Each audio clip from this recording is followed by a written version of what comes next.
आज के संसार में बहुत सी आवाजें हैं। अभी 8:05 हुए हैं और आपके रास्ते का इस ट्रैफिक कम हफ्ते के है। एपिसोड में स्वागत है। आशा है हर आप कोई ठीक अपनी हैं। दृष्टिकोण की आवाज दे रहा ये है, निराशा भरा है, लेकिन उसने ऐसे अजीब हरकत हर की। बात के बारे में। बहुत लोगों को आपको इस जो बारे भी में काम अच्छा बातें करता करते है, सुना है।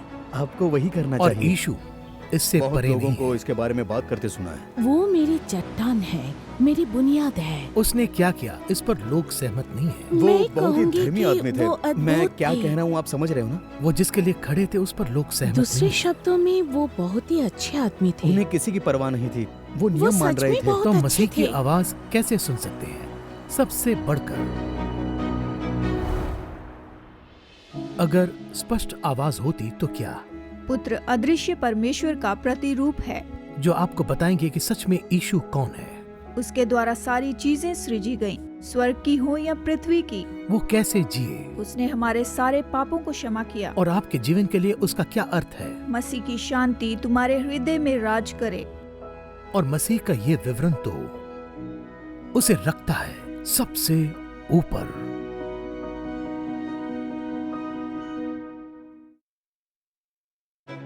दिशा परिवर्तन देखने के लिए धन्यवाद। अब डॉक्टर जर्माया से संदेश सुनते हैं। मसीही बातचीत। जब कैरन मिलर फिल्म मेकर और लेखक पीस कॉर्प्स में थी 1987 से 1989 तक, उसने फिलीपींस के गांव में कुएं खोदे और स्कूल बनाई। एक रात न्यू पीपल्स आर्मी के 17 लोग आए। ये तो फिलीपींस की एक पार्टी के विंग के हथियारबंद लोग थे जो उसकी झोपड़ी के पास आए कि उससे पूछताछ करे। उस दिन सुबह ही गांव वालों ने उसे बता दिया था कि उनके साथ ऐसा होगा, तो उसने 2 बहुत ही कीमती चीजें जमा कर ली, शक्कर और कॉफी। जब एनपी आए तो उन्होंने कहा, परमेश्वर का धन्यवाद कि आप आए, मैं दिन भर राहत देख रही थी। कृपया कुछ कॉफी पीजिए, बंदूक बाहर ही छोड़ दीजिए। उनकी प्रतिक्रिया ने इस समूह के अगवे को हैरान कर दिया। उसने अपनी बंदूक उतारी और कॉफी पीने के लिए बैठ गए। उसने पूछताछ और दूसरी बातों को पूरी तरह से टाल दिया, क्योंकि उनका नियम था कॉफी पीते हुए किससे पूछताछ नहीं करते। मुलर ने इस पूरी परिस्थिति को ही बदल दिया, पूछताछ से, बातें करने से, बातचीत में। उसकी अनपेक्षित पहुंचाई से इस ग्रुप का लीडर बहुत ही प्रभावित हुआ। उसने अपना मन, हृदय और अपने मकसद तक बदल दिए। कहे तो उसने उसे प्रभावित कर दिया। ऐसा प्रभावित करना तो होता है गांव में, स्टोर में, डीलरशिप में, ऑफिस में, बोर्ड रूम में और कलीसिया में भी। और ये तो परिस्थिति को ही बदल देता है और संबंधों को भी। ये बंधुओं को समाज में बदल देता है। ये दोष निकालने वालों को विश्वासी में बदल देता है। कावासाकी, जो कि एक बहुत ही विख्यात प्रचारक हैं, उन कावासाकी ने कहा, यह बिल्कुल उसके करीब है जिसे बाइबल कहती है प्रचार करना। यीशु के सुसमाचार के द्वारा लोगों को जीतते जाना। हम में से बहुत से लोगों के लिए प्रचार तो रोमांचित करने वाला शब्द है, पर ऐसा नहीं होना चाहिए। नए नियम का पैटर्न तो इस तरह से है, जब कोई यीशु से मिलता है और परमेश्वर से मेल मिलाप का अनुभव करता है तो आनंद उंडेला जाता है, जिसका हम अनुभव करते हैं जैसे मानो यीशु के साथ भोजन कर रहे हैं। ये कोई छोटा भोजन नहीं, बाइबल में पढ़े तो ये एक बड़ा भोज है। वो अपने सारे मित्रों को न्योता देते थे और बड़ी घोषणा करते थे यीशु के साथ के अपने नए संबंध के बारे में, और उन्हें आनंद मिलता था। यीशु को जानना एक से दूसरों तक जाता है। परमेश्वर से मेल मिलाप के द्वारा बहुत आनंद आता है, इसका बढ़ने वाला प्रभाव होता है। हमारे लिए मसीह का प्रेम तो एक से दूसरे में जाता है। कि आप इससे सहमत हैं? वो हमसे प्रेम करते हैं, वो हमारे लिए मर गए, उसने हमें अनंत जीवन का वरदान दिया है। और जब हम अपने जीवन में उसके आनंद का अनुभव कर लेते हैं तो हम चाहते हैं कि सभी लोग उसके बारे में जान ले। और खास करके शुरू में जब हम नए विश्वासी होते हैं, हमें दोष की कोई परवाह नहीं होती। हम अपने साथ अपनी बाइबल लेकर चलते हैं, चाहे कोई भी दोष क्यों न लगाए, क्योंकि यीशु ने हमारे लिए जो किया है वो हमारे लिए उत्साहित करने वाली बात है। हम चाहते हैं कि वो दूसरों के लिए ऐसा करे। पौलुस भी यही चाहता था। उसने उद्धार के आनंद का अनुभव किया और वो चाहता था कि पूरे संसार को बताए कि वो क्या है, कि यीशु मसीह सच में कितने आकर्षित करने और रोमांचित करने वाले हैं। इसी कारण उसने कुलुसियों की पत्री लिखी। वो कुलुसियों के विश्वासी को बताना चाहते थे। वो चाहते थे कि वो यीशु के बारे में उत्साहित हो, कि उन्हें परेशान करने वाले लोगों के लिए उनके पास कोई समय ना हो। इस पत्री के पहले 3 अध्याय में पौलुस अपने संदेश का गौर विश्वासियों पर रखता है, कलीसिया के सदस्यों पर। लेकिन अध्याय 4 में वो कुछ पल अपने इस पत्री के अंत में लेता है कि अपने ध्यान को लाए कलीसिया के भीतर से बाहर वालों पर। और अध्याय 4 के वचन 2 से 6 में हम देखते हैं पौलुस इस सवाल का जवाब देता है कि साधारण विश्वासी लोगों का समूह क्या कर सकता है कि निश्चित करे कि बाहर वाले यीशु के बारे में सुने। हम उन्हें कैसे प्रभावित कर सकते हैं, कैसे उन्हें प्रोत्साहित कर सकते हैं, हम ऐसा कैसे कर सकते हैं कि वो यीशु को जानने की इच्छा रखे जिसने उनके लिए इतनी भलाई की है।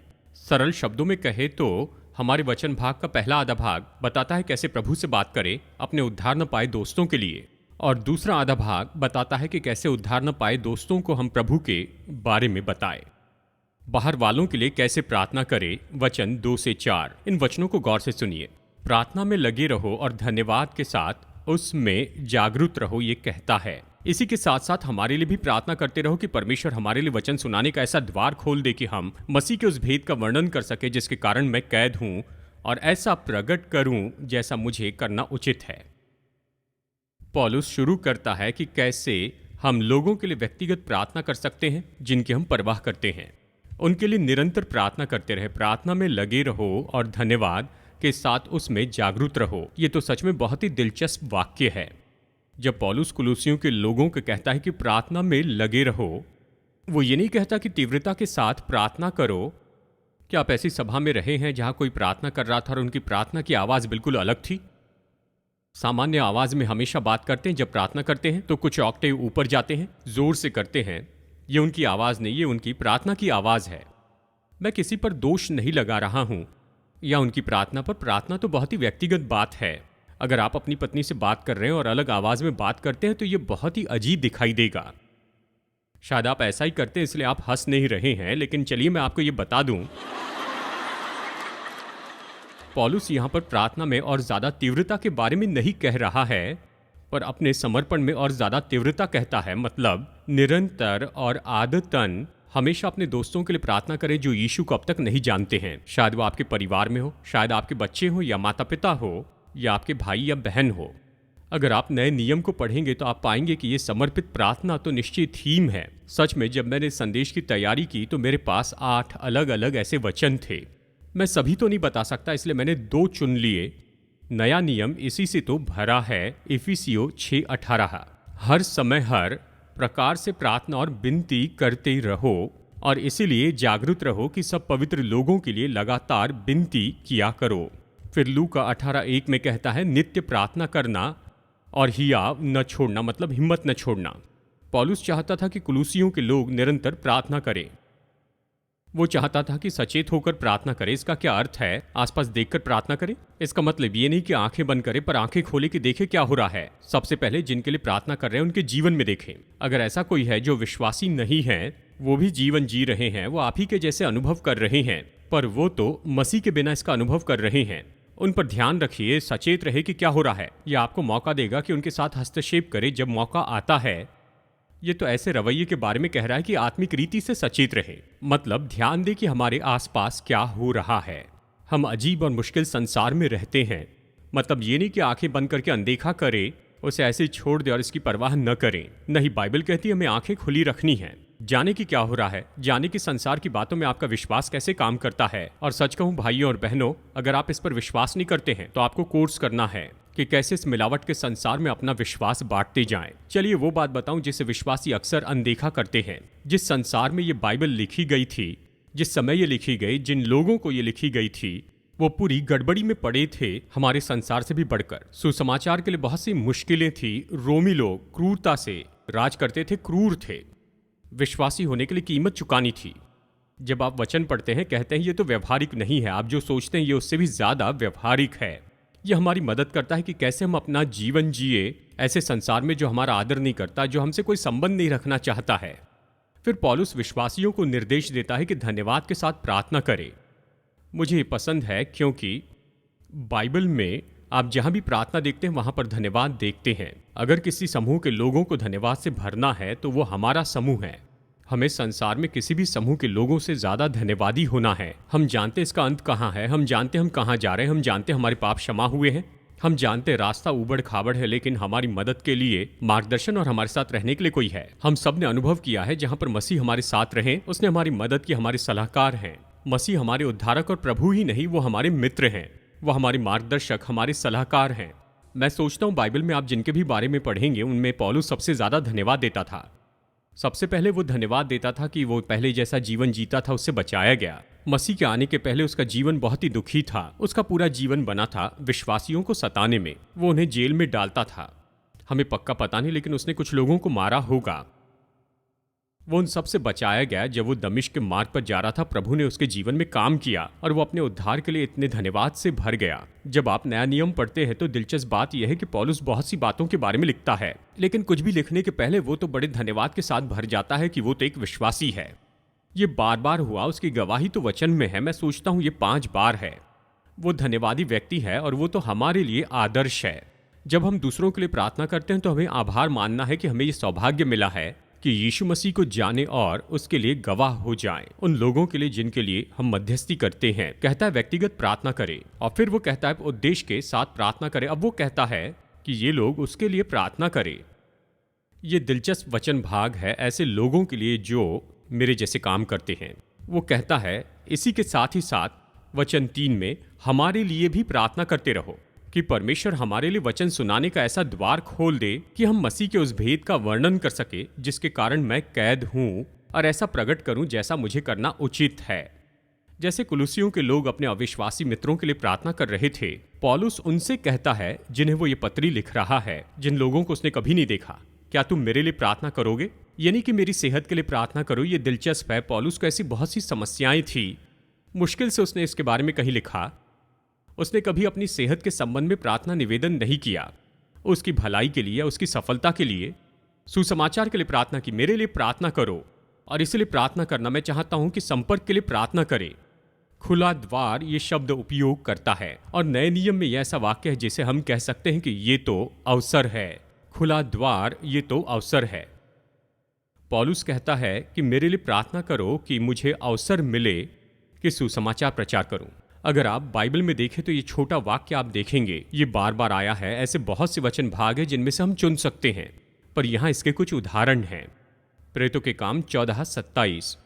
वहां पहुंचकर उन्होंने कलीसिया इकट्ठी की और बताया कि परमेश्वर ने उनके साथ होकर कैसे बड़े बड़े काम किए और अन्य जातियों के लिए विश्वास का द्वार खोल दिया। दूसरे शब्दों में अन्य जातियों को अवसर दिया कि विश्वास करें। ये तो अवसर था। पौलुस यही प्रार्थना कर रहा है, मेरे लिए प्रार्थना करो कि मुझे बहुत से अवसर मिले कि मैं सुसमाचार प्रचार करूं, कि मैं बहुत से लोगों तक पहुंच सकूं। खुले द्वार के लिए प्रार्थना करो, और फिर कहा कि वो ऐसा ही करे। देखिए, एक बात है, जब प्रभु आपके लिए द्वार खोलते हैं तो वो चाहते हैं कि आप उसमें से होकर चले। बहुत से लोगों के लिए द्वार खुलता है पर वो खड़े रहते हैं। ये तो अच्छा खुला द्वार है, नहीं आपकी सराहना के लिए नहीं है, पर इसलिए है कि आप इसमें से होकर चले।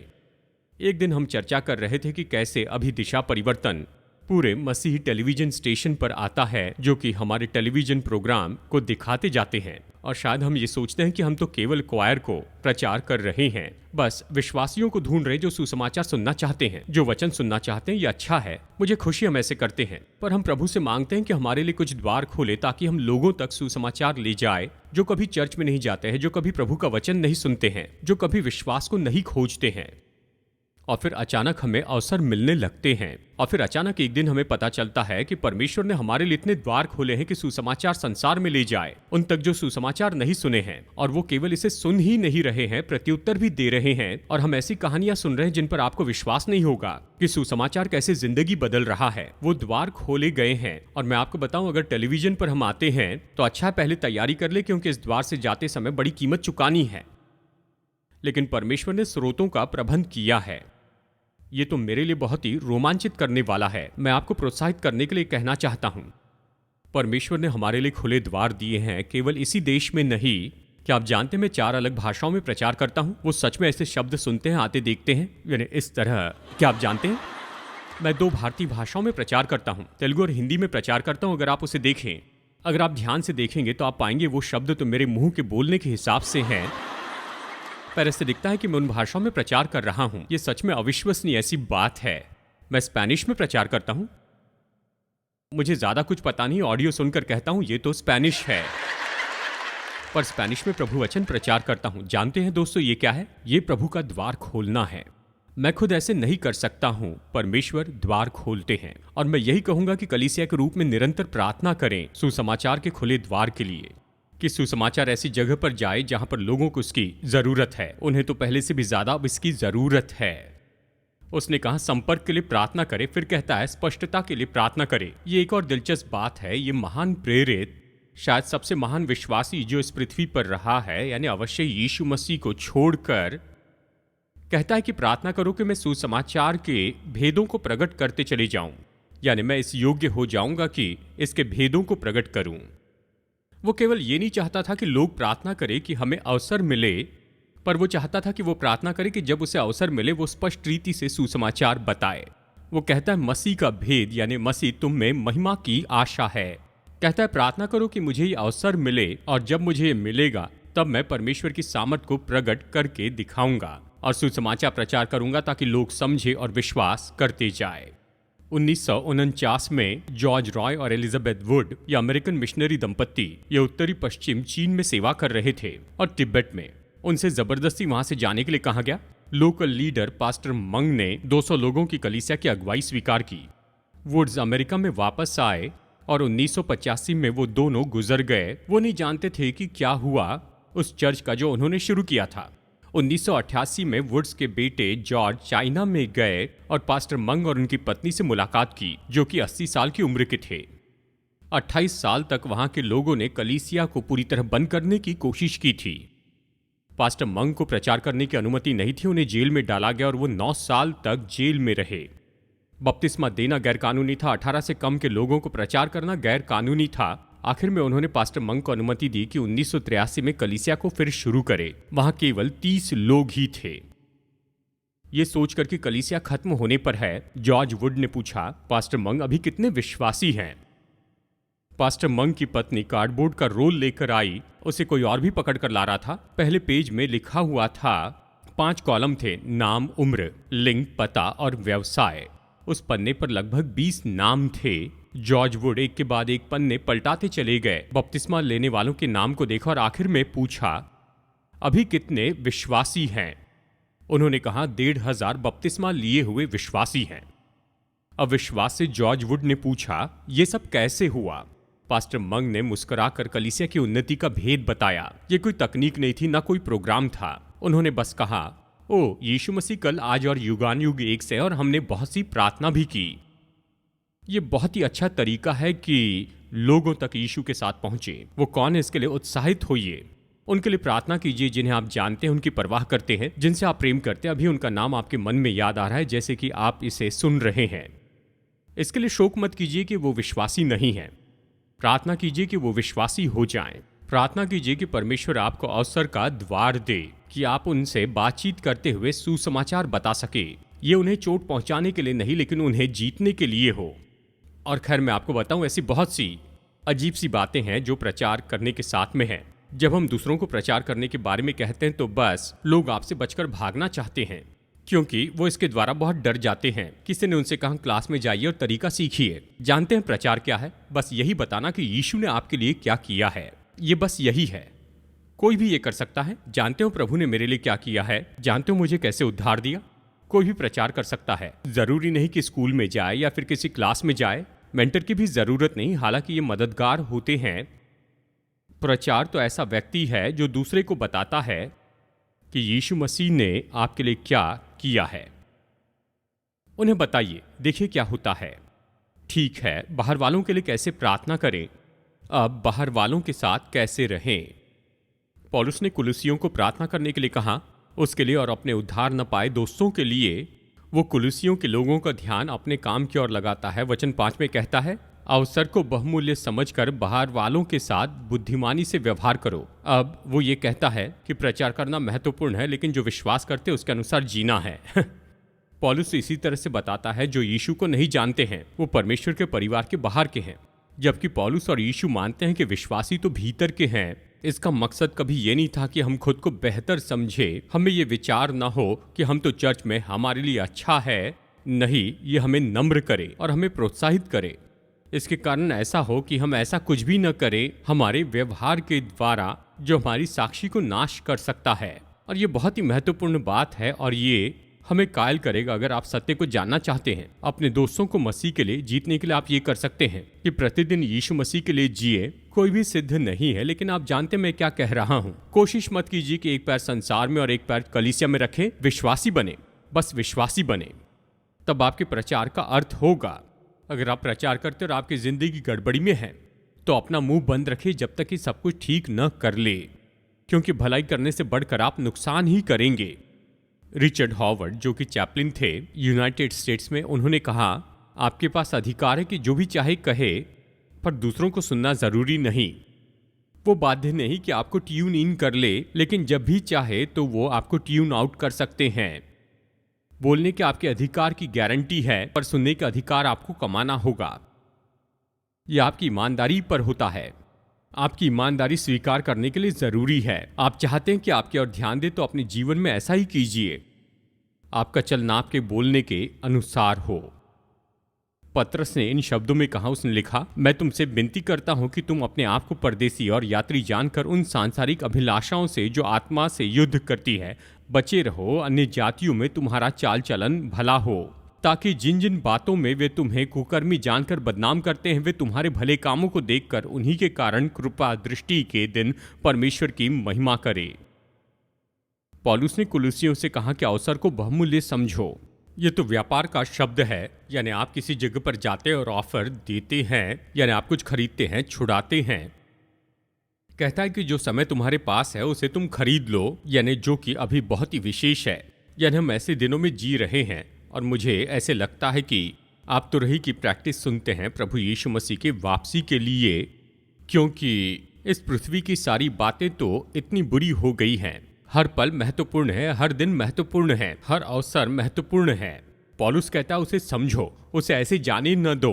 उन अवसरों का लाभ उठाते जाओ जो प्रभु आपको देते हैं। अवसर को बहुमूल्य समझो। भजनकार कहता है हमको अपने दिन गिनने की समझ दे कि हम बुद्धिमान हो जाए, कहता है। तो सिखाता है कैसे बाहर वालों के लिए प्रार्थना करें, बाहर वालों के सामने कैसे जिए, फिर बताता है बाहर वालों के साथ कैसे बातें करें। मुझे ये पसंद है। यह हम सबके लिए भलाई उत्पन्न करेगा। हमें बस इसे प्रतिदिन उपयोग करते जाना है। वचन 6 कहता है, तुम्हारा वचन सदा अनुग्रह सहित हो और सलोना हो, कि तुम्हें हर मनुष्य को उचित रीति से उत्तर देना आ जाए। तो पौलुस जाता है प्रार्थना करने से जीने में, फिर बोलने में। कहता है यह बोलने के बारे में कुछ है। कहता है तुम्हारा संदेश और तुम्हारी बातचीत अनुग्रहकारी हो। जानते हैं जब मैं कहता हूं ये अनुग्रहकारी व्यक्ति है, मतलब उन्होंने मुझे यीशु के बारे में बताया, पर ये बहुत ही अनुग्रहकारी है। उनकी आवाज में इतनी करुणा थी कि परिस्थिति के बारे में उन्होंने बाइबल लेकर मेरे सिर पर नहीं मारी और ये नहीं कहा कि मैं खो गया और नरक में जाऊंगा कि उद्धार पाओ, अभी से करना है। मतलब सुनिए दोस्तों, वो दिन बीत चुके हैं। आप ऐसा नहीं कर सकते। जब उससे बात करते हैं जो खोए हैं, जिनसे आप प्रेम करते हैं, यीशु के बारे में बताते हैं, बस यही तो बात है। इससे अनुग्रह से कीजिए। फिर कहता है तुम्हारा वचन सलोना हो। सलोना यानी इसका अर्थ है कि उस समय नमक का उपयोग करते थे कि कोई चीज सड़ न जाए, लेकिन इसका उपयोग होता था कि प्यास उत्पन्न करे। यही तो कारण है कि इन गेम्स में वो पॉपकॉर्न बेचते हैं। आप इसे जानते हैं और बस आप देखते जाते हैं। आपने पॉपकॉर्न खाया तो बड़े लार्ज ड्रिंक के लिए आते हैं, क्योंकि पॉपकॉर्न में नमक है और वो आपको प्यासा बनाता है। यही तो पौलुस कह रहा है। जब अविश्वासी मित्र से बात करते हैं तो अनुग्रहकारी हो और जो आपके पास है उसके लिए उन्हें प्यासा बनाए। बातचीत से इसे भरे और बताए कि परमेश्वर ने आपके लिए कौन सी भलाई की है। अब चलिए कुछ खतरनाक बातों को यहां पर मैं आपको बताता हूं। मैं जानता हूं कलीसिया में आज बहुत कुछ होता है और ये प्रोत्साहित करने वाली बात नहीं है। एक बहन है, मुझे पता नहीं वो कौन है, जिन्होंने हमारे स्टाफ को पत्र लिखा और उन्होंने मुझे इस तरह से बताया है। उसने कहा कि मैं निराश हूं, हताश हो गई हूं। हर हफ्ते अपनी कलीसिया में जाती हूं और पहले से भी निराश होकर बाहर आती हूं। उन्होंने कहा कि जब मैं द्वार से भीतर जाती हूं अंधेरा होता है, किसी को नहीं देख सकती हूं। फिर कहा सभा शुरू होने के पहले वो हर जगह धुआं फैलाते हैं। उन्होंने कहा कि मैं अंधेरे में बैठी हूं और हर जगह पर धुआं फैला होता है। फिर वो गीत गाने लगते हैं और वो तो बहुत ही दुख के गीत होते हैं। और उन्होंने कहा मैं निराश होकर सिर झुकाकर निकलती हूं, मैं बहुत हताश हो जाती हूं। मैं जानता हूं ये तो डराने वाले हैं और ऐसे बहुत सी कलीसियाएं नहीं होगी, पर भाइयों और बहनों मैं बताता हूं जो मैं जानता हूं कि सुसमाचार आपको कभी दुखी न करने पाए। सुसमाचार आपको आनंदित करेगा। प्रेरितों के काम का अध्ययन कीजिए। इस किताब के हर एक पन्ने पर आनंद बताया गया है। वो तो आनंद से भर गए, वो आनंदित हुए और वो बहुत ही खुश हुए। हमेशा तैयार रहें। हमेशा सोचिए कि आप क्या करेंगे और आप क्या कहेंगे, और हमेशा उत्तर देने के लिए तैयार रहें कि उन सभी को उत्तर दें जो आपसे पूछते हैं कि आपकी आशा के लिए उत्तर दीजिए। और इसे नम्रता से कीजिए और आदर से कीजिए। किसी दिन अगर आप यीशु के लिए जीते हैं तो कोई ना कोई आपके पास में आकर इस तरह से कहेगा, आप जिस तरह से हैं ये ऐसे क्यों हैं? क्योंकि आप तो बाकी सब से बिल्कुल अलग हैं। आप ऐसे क्यों हैं? जानते हैं बाइबल क्या कहती है? आप ये नहीं कह सकते कि मुझे कुछ दिन दे दीजिए और फिर मैं आपको उत्तर दूंगा। आपको उत्तर के लिए तैयार होना है। आपको ये कहने के लिए तैयार होना है कि मैं अभी ऐसा हूं क्योंकि यीशु ने मेरी जिंदगी बदल दी है। इसी के जैसा कुछ कहते हो यह अच्छा उत्तर होगा। फ्रिट्ज क्राइसलर ये 20वीं सदी में बहुत ही विख्यात वायलिनिस्ट थे। उन्होंने अपने कॉन्सर्ट और कॉम्पोजिशन के द्वारा बहुत कुछ पाया, पर बड़ी उदारता से उनमें से बहुत कुछ दे दिया। जब उन्हें अपनी एक यात्रा में बहुत ही अच्छा वायलिन दिखा, पर वो खरीद नहीं सकते थे। कीमत के लिए काफ़ी पैसा रेज करने के बाद में वो उस व्यापारी के पास में आए, आशा कर रहे थे कि वो सुंदर इंस्ट्रूमेंट खरीदे, लेकिन वो बहुत ही परेशान हुए क्योंकि वो कलेक्टर को बेच दिया गया था। क्लाइस्नर नए मालिक के पास गए कि उस वायलिन को खरीद सके। खरीदने वाले ने कहा, आप इसे नहीं खरीद सकते, ये तो मेरी संपत्ति है, और वो इसे नहीं बेचेंगे। बहुत ही निराश होकर वो बस जाने ही वाले थे। फिर उन्होंने सोचा, क्या मैं एक बार इसे बजा सकता हूं, इसके पहले कि मैं इसे फिर न बजा सकूं। उन्हें अनुमति दी गई और पूरा कमरा दिल को भरने वाले संगीत से भर गया कि उसके मालिक की भावना पूरी तरह से हिल गई। उन्होंने कहा, मेरे पास कोई अधिकार नहीं कि मैं इसे अपने पास में रखूं। यह आपका है मिस्टर क्राइसलर, इसे दुनिया में लेकर जाओ और लोगों को सुनने दो। भाइयों और बहनों, यीशु ने जो हमारे लिए किया ये तो महान है। हमारे पास अधिकार नहीं कि हम इसे खुद के लिए रखें। हमें इसे संसार में ले जाना है कि लोग इसे सुने और इसे देख सके, और हमेशा ये बताने के लिए तैयार रहे कि ये हमारे लिए नहीं, उसके बारे में है। और जो कुछ भी उसने हमारे लिए किया वो तो तैयार है कि उस पर विश्वास करने वालों के लिए करे।